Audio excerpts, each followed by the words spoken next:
भगवान विष्णु जी और माता लक्ष्मी जी।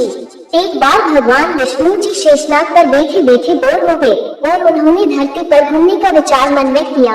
वैसे भी कई साल बीत गए थे धरती पर आए और वह अपनी यात्रा की तैयारी में लग गए। स्वामी को तैयार होता देखकर लक्ष्मी माँ ने पूछा, आज सुबह सुबह कहाँ जाने की तैयारी हो रही है? विष्णु जी ने कहा, है लक्ष्मी, मैं धरती लोक पर घूमने जा रहा हूँ। तो कुछ सोचकर लक्ष्मी माँ ने कहा, कि देख, क्या मैं भी आपके साथ चल सकती हूँ? भगवान विष्णु ने 2 पल सोचा, फिर कहा, एक शर्त पर। तुम मेरे साथ चल सकती हो, तुम धरती पर पहुंचकर उत्तर दिशा की ओर बिल्कुल मत देखना। इसके साथ ही माता लक्ष्मी ने हाँ कह के अपनी मनवाली और सुबह सुबह माँ लक्ष्मी और भगवान विष्णु धरती पर पहुंच गए। अभी सूर्य देवता निकल रहे थे।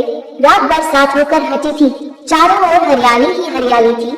उस समय चारों ओर बहुत शांति थी और धरती बहुत ही सुंदर दिख रही थी और माँ लक्ष्मी मंत्रमुग्ध होकर धरती को देख रही थी और भूल गई कि पति को क्या वचन देकर आई है और चारों ओर देखती हुई कब उत्तर दिशा की ओर देखने लगी, पता ही नहीं चला।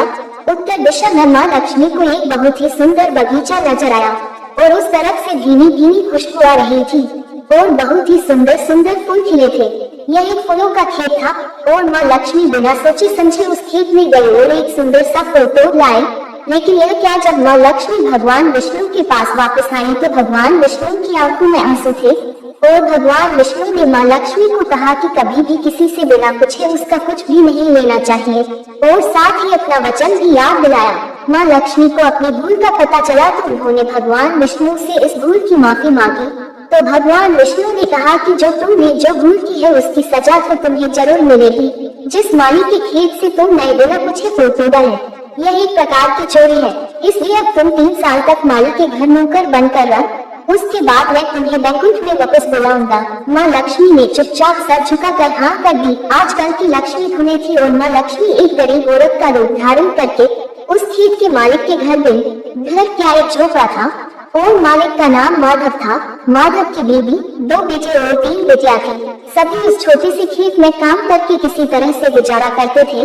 माँ लक्ष्मी जब एक साधारण और गरीब औरत बनकर जब माधव के झोपड़े पर गई तो माधव ने पूछा, बहन तुम कौन हो और इस समय तुम्हें क्या चाहिए? तब माँ लक्ष्मी ने कहा, मैं एक गरीब औरत हूँ, मेरी देखभाल करने वाला कोई नहीं, मैंने कई दिनों से खाना भी नहीं खाया, मुझे कोई भी काम दे, साथ में मैं तुम्हारे घर का काम भी कर दिया करूँगी, बस मुझे अपने घर में एक कोने में आसरा दे दो। माधव बहुत ही अच्छे दिल का मालिक था, उसे दया आ गई, लेकिन उसने कहा, बहन मैं तो बहुत ही गरीब हूँ, मेरी कमाई से मेरे घर का खर्च मुश्किल से चलता है, लेकिन अगर मेरी 3 की जगह 4 बेटियां होती तो भी मैंने गुजारा करना था। अगर तुम मेरी बेटी बनकर जैसा रूखा सूखा हम खाते हैं उसमें खुश रह सकती हो तो बेटी अंदर आ जाओ। माधव ने माँ लक्ष्मी को अपने झोपड़े में शरण दे दी और माँ लक्ष्मी 3 साल उस माधव के घर पर नौकरानी बनकर रही।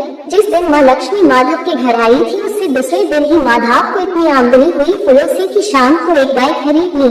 फिर धीरे धीरे माधव ने काफी जमीन खरीद ली और सब ने अच्छे अच्छे कपड़े भी बनवा लिए और फिर एक बड़ा पक्का घर भी बनवा लिया। बेटियों और बीवी ने गहने भी बनवा लिए और अब मकान भी बहुत बड़ा बनवा लिया था। माधव हमेशा सोचता था कि मुझे यह सब इस महिला के आने के बाद मिला है, इस बेटी के रूप में मेरी किस्मत आ गई है मेरी। और अब 2-5 साल बीत गए थे, लेकिन माँ लक्ष्मी अब भी घर में और खेत में काम करती थी।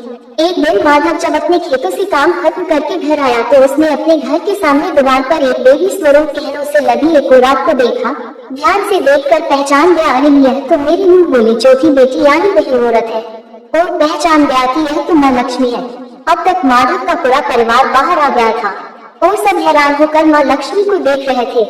माधव बोला, है माँ हमें माफ कर, हमने तेरे से अनजाने में ही घर और खेत में काम करवाया है माँ, ये कैसा अपराध हो गया है माँ, हम सबको माफ कर दे अब माँ।